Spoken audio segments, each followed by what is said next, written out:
Pada zaman itu, tidak ada raja di antara orang Israel. Dan pada zaman itu, suku Dan sedang mencari milik pusaka untuk menetap. Sebab sampai hari itu, mereka belum juga mendapat bagian milik pusaka di tengah-tengah suku-suku Israel. Sebab itu Bani Dan menyuruh dari kaumnya 5 orang dari seluruh jumlah mereka. Semuanya orang-orang yang gagah perkasa, yang berasal dari Zora dan Esitaol, untuk mengintai negeri itu dan menyelidikinya, serta berkata kepada mereka, "Pergilah menyelidiki negeri itu."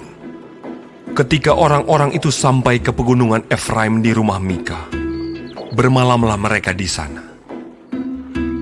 Ketika mereka ada dekat rumah Mika itu, dikenal merekalah logat orang muda suku Lewi itu. Lalu singgahlah mereka ke sana dan berkata kepadanya, "Siapakah yang membawa engkau kemari? Apakah pekerjaanmu dan urusanmu di sini?" Katanya kepada mereka, Begitulah dilakukan Mika kepadaku. Ia menggaji aku dan aku menjadi imamnya. Kata mereka kepadanya, Tanyakanlah kiranya kepada Allah, supaya kami ketahui apakah perjalanan yang kami tempuh ini akan berhasil. Kata imam itu kepada mereka, Pergilah dengan selamat. Perjalanan yang kamu tempuh itu dipandang baik oleh Tuhan. Sesudah itu, pergilah kelima orang itu, lalu sampailah mereka ke Lais. Dilihat merekalah bahwa rakyat yang diam di sana hidup dengan tentram, menurut adat orang Sidon, aman dan tentram. Orang-orang itu tidak kekurangan apapun yang ada di muka bumi, malah kaya harta. Mereka tinggal jauh dari orang Sidon dan tidak bergaul dengan siapapun juga. Setelah mereka kembali kepada saudara-saudara sesukunya di Zora dan Esitaol, berkatalah saudara-saudara sesukunya kepada mereka, "Apakah yang kamu dapati di sana?" Jawab mereka, Bersiaplah, marilah kita maju menyerang mereka, sebab kami telah melihat negeri itu, dan memang sangat baik. Bahkan kamu tinggal diam. Janganlah bermalas-malas untuk pergi memasuki dan menduduki negeri itu. Apabila kamu memasukinya, kamu mendapati rakyat yang hidup dengan tentram, dan negeri itu luas ke sebelah kiri dan ke sebelah kanan. Sesungguhnya Allah telah menyerahkannya ke dalam tanganmu. Itulah tempat yang tidak kekurangan apapun yang ada di muka bumi. Lalu berangkatlah dari sana, dari Zora dan Esitaol, 600 orang dari kaum suku Dan, diperlengkapi dengan senjata. Mereka maju, lalu berkemah di Kiryat Yearim, di Yehuda. Itulah sebabnya tempat itu disebut Mahane Dan sampai sekarang. Letaknya di sebelah barat Kiryat Yearim.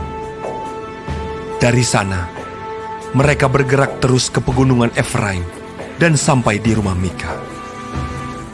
Lalu berbicaralah kelima orang yang telah pergi mengintai daerah Lais itu.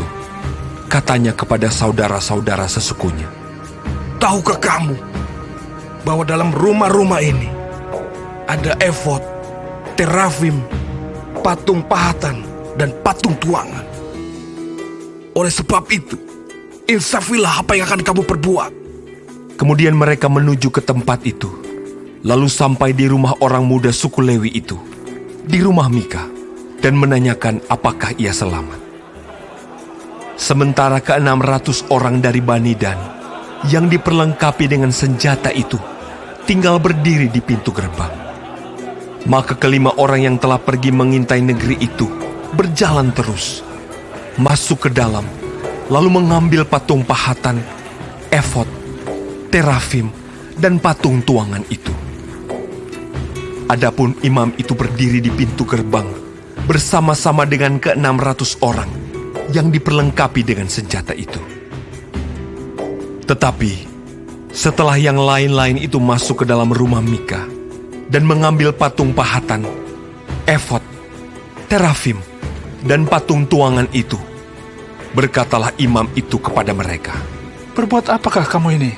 tetapi jawab mereka kepadanya, "Diamlah, tutup mulut. ikutlah kami dan jadilah bapak dan imam kami. Apakah yang lebih baik bagimu, menjadi imam untuk seisi rumah satu orang, atau menjadi imam untuk suatu suku dan kaum di antara orang Israel?" Maka gembiralah hati imam itu. Diambilnyalah efod, terafim, dan patung pahatan itu, lalu masuk ke tengah-tengah orang banyak. Kemudian berbaliklah mereka dan pergi, dengan anak-anak, ternak, dan barang-barang yang berharga ditempatkan di depan mereka. Ketika mereka telah jauh dari rumah Mika, dikerahkanlah orang-orang dari rumah-rumah yang di dekat rumah Mika, dan orang-orang itu mengejar Bani Dan itu. Mereka memanggil-manggil Bani Dan, maka berbaliklah orang-orang itu dan berkata kepada Mika. "Mau apa engkau dengan mengerahkan orang?" Lalu jawabnya, Allahku yang kubuat, serta imam juga kamu ambil, lalu kamu pergi. Apakah lagi yang masih tinggal padaku? Bagaimana perkataanmu itu kepadaku? Mau apa engkau? Berkatalah Bani Dan kepadanya, "Janganlah suaramu kedengaran lagi kepada kami. Nanti ada orang yang menyerang engkau karena sakit hati, dan dengan demikian engkau serta seisi rumahmu kehilangan nyawa."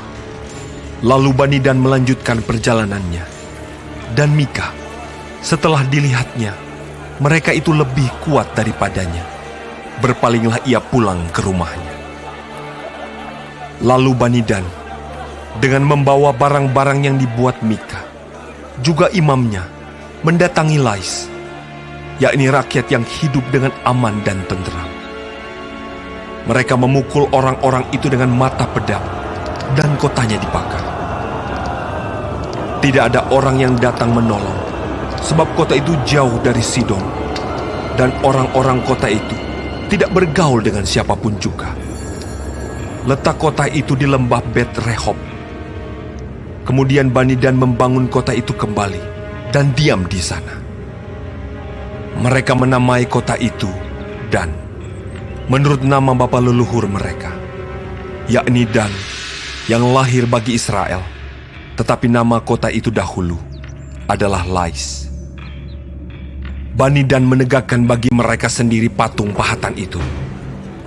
Lalu Yonatan bin Gersom bin Musa bersama-sama dengan anak-anaknya menjadi imam bagi suku Dan, sampai penduduk negeri itu diangkut sebagai orang buangan. Demikianlah mereka menempatkan bagi mereka sendiri patung pahatan yang telah dibuat Mika itu, dan patung itu ada di sana selama rumah Allah ada di Silo.